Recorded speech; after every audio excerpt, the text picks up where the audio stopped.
think we're live. We're live. Oh, hello. Oh, wait. Hooray, we are live. Sorry about that delay. Turns out it's an incredibly boring story, but we had the wrong browser downloaded, so we've fiddled all around, but yes, we're here and we've got our teas. And thank you so much to everyone who's joining. This is my husband, Johnny. Usually I'm not interviewed by my husband, but lockdown, he agreed to step in, which I'm very grateful for, and I've made him so many coffees today in the hope that he's going to be really nice and ask me lots of very kind and easy to answer questions. Good luck with that. Yeah, he I tried to have a little sneak peek at his questions, but he wasn't having any of that. No, so, swatting that hand away. Yeah, but anyway, I don't know if you want to introduce. I'll introduce Elizabeth. And just before we get started, you can send us messages as we're going, and please do feel free. We'll do our best to interact and multitask, although I should say neither of us are good multitaskers, but we're going to try. So, hi, Kate! And Jane. And Sarah. So as many of you will know, I'm sure you're not joining this if you didn't know who Elizabeth was, but for anyone who doesn't, she's the author of The Doll Factory in its jazzy paperback colour. Sunday Times bestseller that's been translated into 29 different languages. And it's been reviewed variously as a deliciously gothic concoction that abounds with energy and imagination, compelling and chilling, and a theme that we'll come on to a little bit later. Macneal has a magpie's eye for whatever is bright and glittering. I think that's my favourite review, actually. I sort of love the idea of me kind of sort of flying around, sort of finding all of these amazing historical facts as trinkets. So, I'm guessing that most people will have started reading or have read the book, but Elizabeth, not necessarily. Just in case not, do you want to give a little introduction to what your book's about? Okay, and just so you know, the discussion is going to be spoiler-free. So, yes, The Doll Factory, it's a story of art, obsession and possession. It's set in mid-Victorian London, and there are two central characters in it. The first is Iris, and she's this strangely beautiful doll-making apprentice, and she dreams of being an artist. And the second is Silas Reed, and he is this lonely and deluded collector who dreams of one day owning his own museum. But when he sees Iris by chance at the construction site of the Great Exhibition, he finds he can't forget her, and I think that's when the book takes its slightly darker, macabre turn. Very good. I feel like I'm being assessed. You're like, very good. Very good, yes. How many marks out of 10? Yeah. Oh dear, there's going to be some scenes tonight, I tell you. Absolutely. Well, do you want to do a reading as well, just to get us started? Okay, I will do a reading. I'm just going to scroll through, see if there are any more comments, because they're not... Well, there are lots of hellos. Oh wow, oh my goodness, this is lovely. Thank you so much. Oh, someone's got a special signed one. And, oh, lovely. Great. Excellent. So, What are you going to read about? I thought I'd read No, actually, no, I'm not going to read the first chapter. I'm going to read from... given I mentioned Silas and Iris meeting for the first time, I think I will read from just after Iris meets Silas at the construction site of the Great Exhibition. And it shows a lot about her constraint, her dreams, her ambitions. So here we go. Wait, no, that's Albie. The typesetting is different in the paperback, so I'm like, what? Anyway. Iris closes her eyes. When she opens them, she will see the scene afresh. She will imagine it as a wide canvas in front of her, each detail perfectly mapped, a study in perspective. She looks up. The towering iron frame seems to touch the edges of clouds. The steam looks like the smoke of the Napoleonic battle scene she has seen hanging in the National Gallery, but this is more vivid, so unlike the brownish pictures she remembers. She would like to paint with the colours she sees before her, to portray the world like a stained glass window. She imagines the frame of this museum filled with red and blue and green panes, like stepping into a vast kaleidoscope. But it would be too dazzling. Already this has a grandeur unlike anything she could imagine. If men can make this, if they can encase elm trees and conquer nature on this scale, then what might she be capable of? There are times when she feels as unimportant as a louse, and then there are moments when she feels as if she could take off into the sky and free herself from the trappings of home and the shop, and even, she thinks with a sinking within her, her sister. She starts to run. She dashes towards the open fields of the park, her red plait bouncing against her back. Her feet are kitten light, the grass soft underfoot, But she has barely reached the first avenue of trees before she is forced to stand still, her breathing shallow. A shard of whalebone pierces her hip, her ribs packed tight by the frame of her corset. Her fingers sweat in their lace gloves. Awesome. Very good. So, and Kate Bullows has just complimented my mug. Thank you very much. It's product placement. I'm a reporter as well. And look, there's another one here. Johnny's one. Fantastic. Yes, our house is kind of full of Elizabeth Macneal creations, both literary and ceramic. Our house is basically very fragile due to the ceramics and also incredibly flammable because of all the books. Yeah. So, yeah, it's a bit of an insurance nightmare, I think. So, coming back to the Doll Factory, so at a kind of taking a step back, what was your inspiration for writing the Doll Factory? I always find it quite hard to trace the exact, I guess, the light bulb moment. But certainly I think that for me, the light bulb moment was combining what I thought was two separate books. So at the beginning, I thought I was writing, it's so distracting seeing my face here. I'm like, But yeah, normally I don't have to look at myself while also answering questions. So anyway, the first was the Pre-Raphaelite Brotherhood, and I've been fascinated by the Pre-Raphaelite Brotherhood for a really long time. I think I was 10 when I went to Tate Britain for the first time, and I saw the painting Ophelia, and I just wanted to know more about the group of artists, but mainly I wanted to know about the woman in the painting, and that I later discovered was Elizabeth Siddal, who married Rossetti, but her life was very tragic. But I was totally fascinated by her life and how it would have felt moving from a kind of humble life in a bonnet making shop to being catapulted into this world of Pre-Raphaelites and artists. And so that was really the genesis of Iris. And then, of course, there's Silas, where there are thematic overlaps like display, the idea of kind of being captured, that as she is painted, she is being... that she's been captured on the canvas, and preservation and all of those themes. But I actually thought at the beginning it was a separate novel. I thought he was a modern day collector. And it was only when I thought like the narrative about the Pre-Raphaelite model needed something more. And I was like, oh my goodness, it's my other book. These two go really well together. And that was when I started writing The Doll Factory. Mm. And art's obviously a major theme. Oh my goodness, even my mum's commented. Hi, Mum! So art is a major theme throughout the Doll Factory. Mm. So has art been important to you throughout your life, and how was it sort of writing about it? I think art has been, certainly when I was a teenager, I painted obsessively to the detriment definitely of my maths revision. And I actually had to give up art after GCSE because I just spent all of my time doing it. It's that kind of, I found that sort of similar, like mindless immersion in something which almost becomes obsessive in pottery as well, which is, what I do when I'm not writing now. And given we don't have a social life any longer, it's, I'm doing both of those things in every hour of every day. Mm. Certainly the idea of seeing like an artist, because, I was at the age of 16 when I was really, really keen.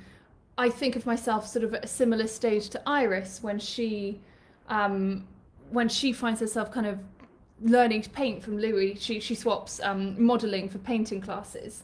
And, that way of all of a sudden trying to see the world as an artist did, and taking yourself seriously for the first time is something that you might be able to achieve when you thought it was impossible. So, yeah, I really enjoy art, and I even drew the end papers for the, as you know, I don't know why I'm saying this to you as if you don't know, but I drew the end papers to the Waterstones edition, but and the indie edition, because of course this is an indie event, is also beautiful. It's got backdrop of the Great Exhibition. It is very, very lovely. And so, in terms of the art, it's about the Pre-Raphaelite Brotherhood. Was there any particular reason why you wanted to write about them as opposed to any other art movement? I think it was their lives. As I said, it wasn't actually necessarily even their art, although I was interested in sometimes the contradictions I felt in their art, where they, you know, they're truth to nature, but at the same time they painted a lot of unreal sort of women, these medieval painting women who to me didn't feel real or truthful at all. They felt sort of very filtered through a male gaze. And so I was interested in that contradiction. I was interested in how painstakingly detailed all of their paintings were, especially as I did my dissertation at university on clutter in 1850s culture. And that looked a lot at the pre-Raphaelite paintings, like in Holman Hunt's Awakening Conscience, there's a bird escaping the grip of a cat just at the moment that the woman in the painting realizes that she wants her life to change. And so I was fascinated by all of that, and I was fascinated as well by the concept of brotherhood and what it would have felt like as a woman trying to make your way within that group, and also some of the stories about the pre-Raphaelites. Some of them, you know, it's really the case that fact is weirder than fiction. Like Rossetti had his pet wombat called Top, who died after he had a very sickly menagerie. Like he trained a toucan to ride on a llama. It was very weird, and all of the neighbours complained about the noise. And anyway, so he had his wombat who used to sleep in a silver dish in the middle of his dining table. And when the wombat died, as most animals in Rossetti's care, or lack thereof, rapidly did, he had Top stuffed and placed in his hall. And, you know, there were just so many interesting snippets of these people's lives. And I just wanted to look at, you know, especially, as I say, the early days of Elizabeth Siddal fictionalised through Iris. Mm-hmm. Fantastic. There's some parallels between the life and the experience of your lead character, Iris, and Lizzie Siddal, the real life Lizzie Siddal. Were you ever tempted to write more of a sort of a biography or a fictionalized biography of Lizzie? Yes, I was. And first of all, my aunt's also joined. It's like a whole sort of family get together happening here. So and thank you so much to everyone. Tracy Edwards says that the pre-Raphaelite period is so inspiring, art, poetry, fabulous. I agree. So anyway, back to the fictionalized biography. Yes, I did. I thought for a very long time that I wanted to write a fictionalized biography, because I love reading like The Age of Light by Whitney Sharrow, which fictionalizes the life of Lee Miller, which is a fantastic book if you haven't read it already. Or even, you know, Hilary Mantel, she does it pretty well with Thomas Cromwell. I think we can all agree, as with the Booker Prize judges. But I felt when I was writing, when I tried to write about Elizabeth Siddal, I felt blocked. I felt like I was trespassing, you know, that because, you know, in writing about a fictionalized account of someone, you have creative license to imagine areas of their life which aren't documented. And a lot of the time that would be desires and very personal things. And for me, it felt like I was trespassing on, the sort of the secret and you know, almost certainly making it inaccurate, the thoughts of someone who actually led a very tragic life. She died of a suspected suicide, and then, you know, there's a story of her being exhumed where Rossetti buried her with a book of his poems, the only copy, and then 5 years later he ran out of money and his agent had her exhumed at the dead of night, without telling anyone in her family, because she had a contact at the Home Office to retrieve this book of poems. And it felt like that said so much about how he put his art above her as a person, and I felt like it was just, I felt like I couldn't write that life, that I could only kind of feel free as a writer once I'd fictionalized her. Oh, someone says Silas still haunts them. Sorry about that, Sarah. He still haunts me. And speaking of haunting, I mean, another theme of the book is darkness. The sort of very visceral side of London comes out in all its wonderful sort of detail, and you can almost smell it. And also the characters, there's sort of darker parts to them. There's obviously Silas, who's sort of the dark part, the dark character, but there are other aspects of the other characters, their relationships, their experiences that are dark. Were you drawn to sort of writing about the darker side of life?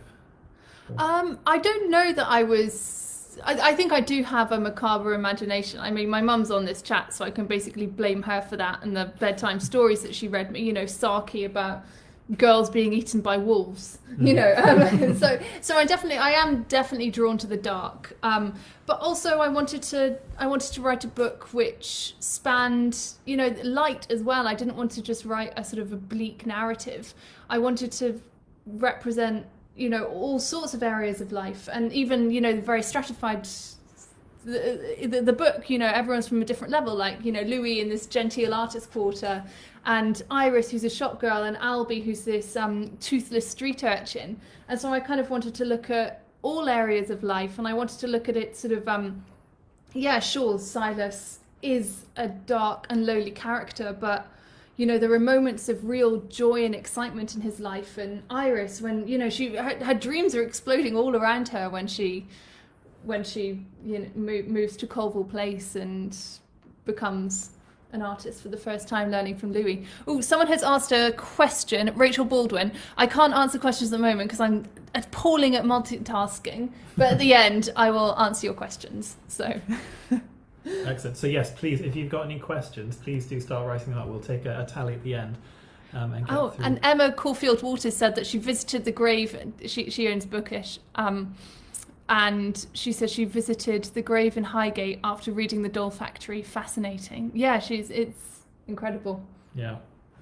I mean, that's been one of the things I think we've done, not just in relation to The Doll Factory, but traipsing around these sort of the famous graveyards of London. Yeah, Johnny has definitely been, you've drawn the short straw on some of my research trips. Like the Museum of Pathology in Vienna. That was a really fun mini break. So that was my idea. That was for the Silas inspiration, wasn't it? But those graveyards are interesting because they do have that sort of sense of grandeur and decay and sort of breakdown. It's that sort of, Tower Hamlets Cemetery is just around the corner from us, and that was the same period as Highgate. And that's so different from Highgate because it has scarcely been preserved. To the extent I'm just kind of expecting a tombstone to fall on someone soon and then the council will shut it. It's you walk through Tower Hamlets Cemetery and it's all sort of ivy, almost can't see graves, and you see, even I just stepped on the fragment of a grave without realising, and you could just catch the word 14 years old and cholera, and this is just it's amazing. And my mum as well, she loves graveyards, so I've definitely picked that up from her, but you refuse to go to them usually. Well, I can be persuaded every now and then. But I mean, I think one other thing that's very striking is that the characters, they are, I was going to say ambiguous is maybe not quite the right word, but at least they're multifaceted. So you have, Silas is obviously the darker end of the spectrum, but I think a common reaction is that people, they have sympathy for him, or at least at the beginning they do, but even if not sympathy, they pity him. But even with the sort of the more kind of traditionally good characters, they have complexities about them. The relationship between Iris and her sister Rose, and there's sort of complexity there. Were you interested in sort of drawing out any particular themes and exploring those? I don't know about themes, but definitely I wanted my characters to feel as rounded to me as they possibly could be. So I didn't want to create this kind of cardboard cutout villain. I wanted to understand what kind of drives a man to behave in the way that he does. What loneliness does to him, and exclusion. And certainly Rose as well. She's for those of you who haven't read the book, Rose is Iris's twin sister, and her face is ruined by smallpox. And I thought a lot about about the fact that this was a real disease at the time, and it really, where in a time where beauty was currency, and then to pretty much overnight have your currency just wiped out, especially where, women had such limited means of raising themselves except through marriage. So yeah, her kind of bitterness and her jealousy towards Iris is because of that. How would it feel every day to look back at your mirror image as you once were? And so I wanted Rose to be sympathetic as far as I could, and it was a really difficult balance to strike. I mean, more than anyone how many drafts that relationship went through. Just trying to find that balance with Rose, like trying to make her sympathetic but not pitiful, and trying to make her, yes, jealous and flawed, but not a total bitch, if that makes sense. Absolutely. Yeah. Should we talk about process? Yeah. I think we can go a little bit longer because we started late, I think. Yeah. I think we can. Yeah. My mum wants me to turn my mug around so I can see it, so she can see it better. There we go. Is that okay? And someone says, have I seen the film Portrait of a Lady on Fire? No, I haven't, but I'll add it to the list because, we have a surplus of free time right now, so that will be perfect. So I thought it might be interesting to talk a little bit about the trajectory that you've had as a writer, so sort of, from early days up until the present day. Maybe you could just talk us through how it's developed for you, writing as a hobby and then career. So I think I've always wanted to write in a way that I think children often do. You ask a child what they want to be and they probably won't say management consultant, and that the careers available to you as a child often feel like artist, writer, fireman, ballerina. And so I always wanted to be a writer, and I'm one of 4 children, and I'm the eldest, and we were born within 4 years, so it was a fairly hectic household. And so I used to just disappear to my room when it all got too much for me, and I'd make up stories.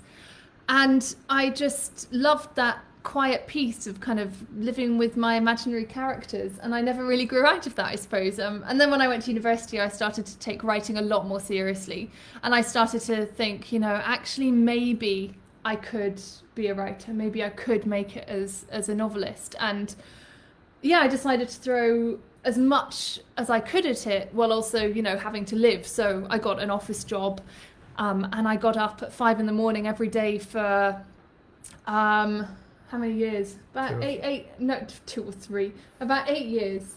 Oh, sorry, thinking of management consultant. Yeah.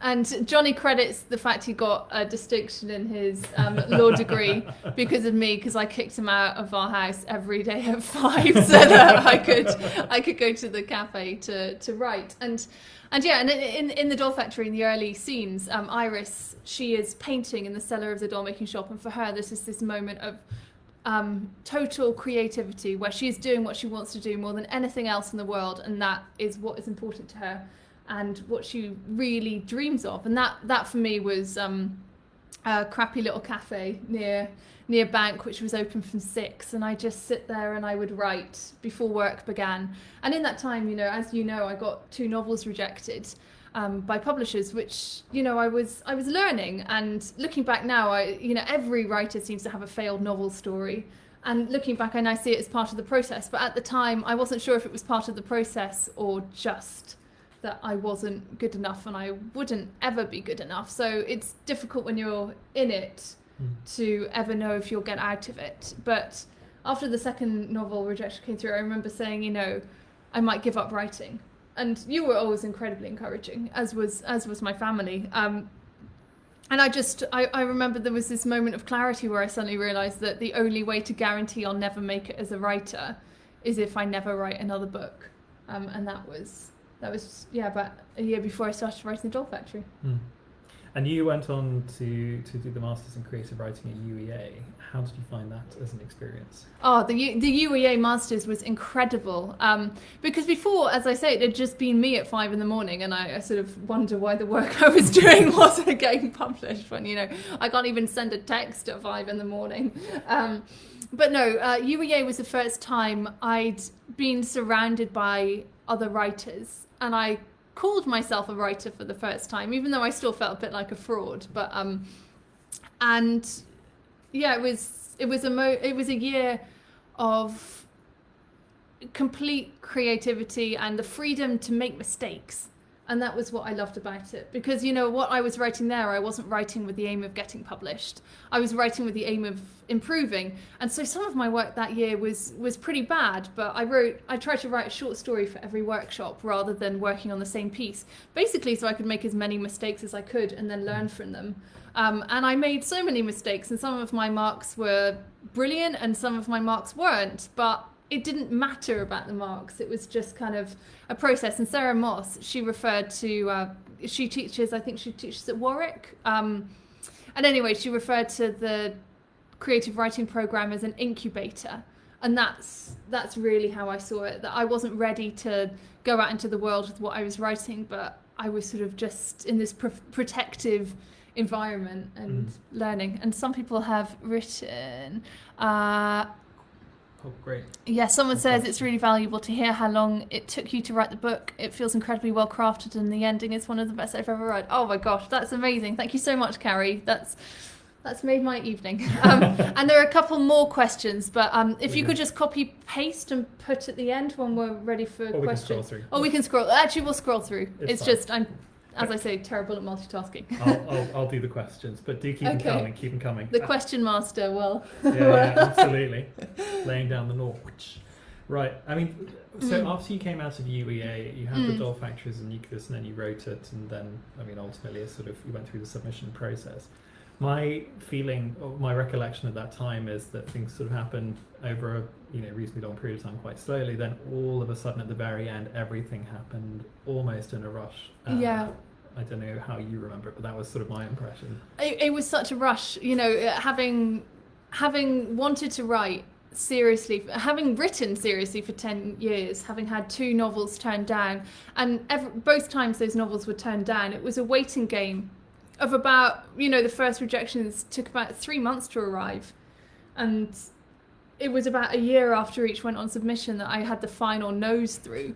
And so I was kind of waiting for it to be a similar thing. And then, as you know, it was sent out to publishers on the Friday evening, and then, on Sunday evening, over the weekend, we had the first, interest in, and then the first offer came in on Friday at about 8 a.m. And we went for brunch on Friday, on Monday morning. Not brunch, I mean, because we work. We went for breakfast. Cause, we had a very serious business breakfast meeting. After it was just after one publisher saying that they really liked it and they hadn't even offered, and I was like, I'm so happy we're going to go for breakfast. And we went for breakfast, and Johnny kept being like, no one's bought your book, Elizabeth. Hey. Probably no, you did say that. You were like, don't get excited because nobody has offered anything yet. And they might still not. And then leaving the restaurant, I checked my phone, and there were like 3 publishers who were interested. And then within the next 12 hours, there was 14 publishers, and it was crazy. It was absolutely crazy. Like, it was one of those things where I kind of didn't really know what to do with myself, and I just sat at home in total disbelief, like with my jaw hitting the floor, and like it was just everything I'd ever wanted, but it was also overwhelming and terrifying too. Like, would I measure up to it? So it was incredible, but it was also, I was petrified, if I'm being completely honest.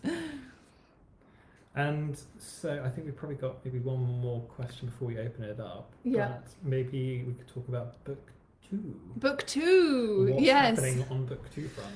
Book 2, in approximately 6 days, I'm going to send it to my editor for the first time, which, I'm pretty scared about that. But so book 2 is set in a Victorian circus, and it's about belonging, celebrity, fame, illusion, reality, madness, power, and it has been challenging to write with, the Doll Factory in my head, but I've really enjoyed it over the last few months, and I'm excited about it, and I really hope my editor likes it, and fingers crossed it'll be published in 2021. Awesome. Right, so just working our way through the comments and pulling out the questions. Well, there's a question about whether or not you made the mug, so maybe we could just talk a little bit about your pottery while I gather some other Yes. Talk about So I did make the mug. I'm a potter as well as a writer, so I tend to, writing comes first, but in the evenings I go to the pottery shed and I make mugs and vases and bits and pieces like that, and I find the balance quite fun between writing and pottery, because writing is so mentally draining and also totally unphysical, so it can be a big relief to go down to the pottery shed and throw some hands, not your use my hands, not my head. I guess, and listen to audiobooks, and also feel like I've achieved something, like, because writing the second book has been tough, really, really tough, and I actually was working on a different book for a whole year, and I just scrapped a whole year's work. And that as a decision was a pretty major one, whereas, I can scrap a whole year's work and feel like I haven't got anywhere in a year, even though everyone would be like, well, I learned something. But, to then go to the pottery shed and throw 20 mugs and then have a finished thing at the end of that week. Psychologically, I kind of need to feel like I've made progress somewhere, I guess. So I think our second question is from Rachel Baldwin, who says, you've used a lot of imagery between the characters in your novel and the paintings. Is art something that will be a recurrent theme in your future novels? I don't know about art, but certainly I think I see the world in a very imagery heavy way, and I used imagery a lot more in The Doll Factory than I am in this current book, mainly because, I wanted to look at symbolism and collecting, where, as I was saying before about, even Awakening Conscience, where the bird escaping the grip of the cat, that has that symbolic function, and I kind of wanted to do that throughout the whole book, have little images which were hinting at bigger things going on, like even, Iris, when she leaves the doll making shop, she sees is it a sparrow? Or maybe it's just a little bird, but it's it's a while since I wrote it. But a little bird with oily wings that hops away from her, and so that's an image of kind of constrained freedom, where the bird can still fly, but it still feels kind of gummed, I guess. And so, I was thinking a lot about imagery, but also this book I'm working on now, the circus is it's a spectacle, and so there's. And also the kind of acts themselves are art forms in themselves. They're a much more physical art form, but certainly, there's lots of that kind of dark and light balanced imagery in it too, I think. Absolutely. So. All right, so next we're going to Jane Chance, who says, just going to ask, as a child, which author most piqued your interest in reading, and has he or she inspired your work? Ooh, this is a hard one. I did read avidly as a child. I was a total little book nerd. I still am. There's a pile of books about that high on the to-be-read pile. Johnny is always being so mean about my books. He's always telling me that I have to get rid of them. He says I have to operate a one-in, one-out policy, which is just unrealistic and not going to happen. I don't know if people can see where I'm waving with my pen, but that's one of three. Come on, that's very tidy. That's very tidy. That's after the one-in, one-out policy, and that bookshelf is double stacked. And well, anyway, you couldn't fit another book on there if you tried. Yeah. So anyway, the authors which inspired me, Jamila Gavin, who wrote Coram Boy, that is an astonishing book, which I must have read when I was about 12, and that was what first interested me in historical fiction. The idea that all of the themes explored then were so relevant to now, and kind of also the horrors of, at the same time, the horrors of this world that didn't seem that long ago, and I just really wanted to write historical fiction after that. And also I enjoyed lots of stories about women, well, not women, but girls whose lives changed or were on the point of changing, like in Anne of Green Gables, when she goes to the new, to live with her aunt, or The Secret Garden, where Mary Lennox moves to that great big Gothic house, or A Little Princess, where her fortunes are overturned. And I just want, it was girls whose lives were changing. Awesome. So, next question. Carrie Morris has left a very lovely comment saying, being a special, I think it's interesting, Iris is an incredible woman forging her own path against the huge challenges faced by a woman with little means at that time, which I think is a pretty, a pretty interesting theme, the sort of challenges of writing in a feminist I think I answered that one already.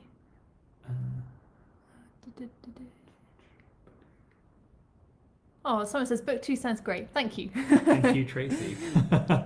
And likewise, Sarah. I think it's Carrie Morris. When you came to Booker, you were asked what your ideal of what constitutes a perfect novel. You recommended The Winter Soldier by Daniel Mason. Can you describe why you chose this book for you and what makes it so special for you? Oh, The Winter Soldier is such a good book. Sometimes there are books which you want everyone to read, and not that many people have heard of The Winter Soldier by Daniel Mason, even though, it's published by Picador and they've done such a good job on it. For some reason, it just didn't find its wings in the way that some books do. And it's a phenomenal book. I think it's 2 years since I read it. So I've read about 100 books since. So I'll try and remember what interested me about it. But it's set during the First World War, and it's about a surgeon. And I loved the richness. He comes from a very wealthy family, and where they have, Klimts hanging in their house. And I love the curiosity of the world, you know, that there's, I do think of Daniel Mason as a true magpie. And he seizes on absolutely fascinating vignettes and pieces of history, and he just absolutely brings them to life. It's also one of the most haunting, beautiful love stories I've ever read, and incredibly nuanced and imperfect. And I liked it for those reasons, I think. And you should all read it. The Winter Soldier by Daniel Mason. It's phenomenal. Oh, fantastic. Oh, Johnny. Caddy, I highly endorse what you say. Says Johnny's doing a stellar job, and I hope you get to split the fee. Well, I do the accounting for the writing. This is the fee. There's a cup of tea for him. And yeah, Johnny's a human rights lawyer, so this is very different from your normal work, isn't it? It is, absolutely. And I had to really persuade you into doing it. Twist my rubber arm. It wasn't very rubber. It was great. All right, lovely comment from Kerry. It's fantastic. Glad that she enjoyed the book. That's wonderful. Nothing wrong with being a book nerd. I agree. Agreed. Amy Louise, it takes some effort and due diligence. I just passive aggressively pile books up for Elizabeth to sort through and then get back onto the shelf. Honestly, they're going to crush our cats to death one of these days. They're like this high. Awesome. Can we get you back to Lemon Studio next week? Yes, please. And foreign books, yes. I'd love to. Excellent. Alrighty. Does anyone have any other questions before we go? We'll wait a couple of Shall I ask you another question just to give people a chance if there are any Okay. final burning questions? So, what's it like working with an editor and working with a publisher? I say this like I don't know. It's brilliant. It's absolutely brilliant. Some authors who I've met before kind of grouched about their editors and would say, you know, like, well, I mean, the editors will take it and then you've just got to reject everything that they say. And like, honestly, my experience of this could not be further from the truth. I've got a phenomenal editor, Sophie Jonathan, and I actually think she is a genius. And she drew out so many of the themes which were subconscious, or what I was wanting to do with the characters but hadn't quite managed.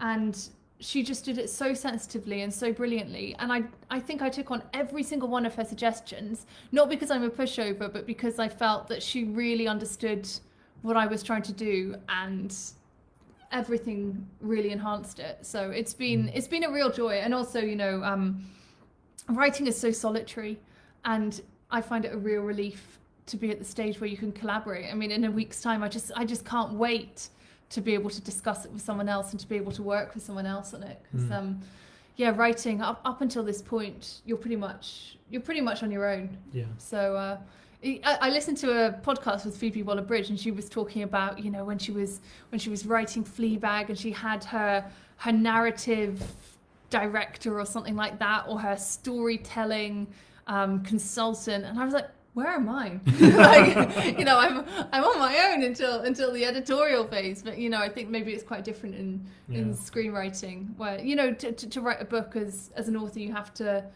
write a good sentence and you have to write a good plot, and those things often to do both is difficult. Yeah, it's really difficult. Yeah, but. Ooh. So we've got, I think, 3 questions. So you've got Lisa McGregor, who's asked, what was the trigger that drew your interest in the pre-Raphaelite movement?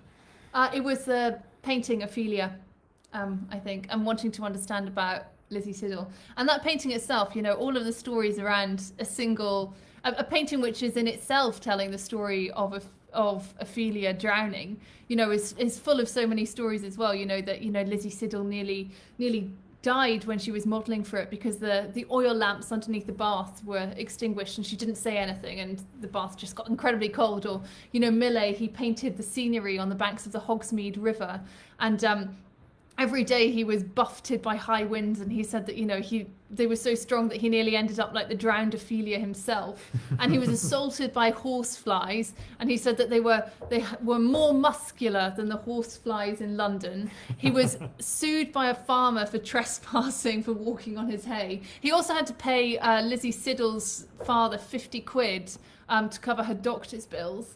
I think it was 50 quid, or maybe the hay was 50 quid. But anyway, so when it was finally hung in the Royal Academy, he described it as a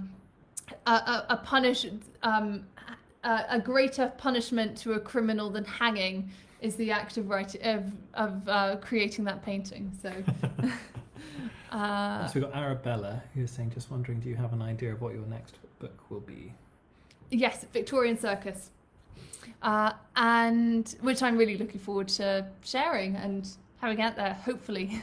Kate Barlow says, what are you currently reading? I am reading, is it called Strange Weather in Tokyo? Yes. Yes, it is. I'm only about 20 pages into that. And what am I listening to? I'm listening to... Vanity Fair is a safe bet.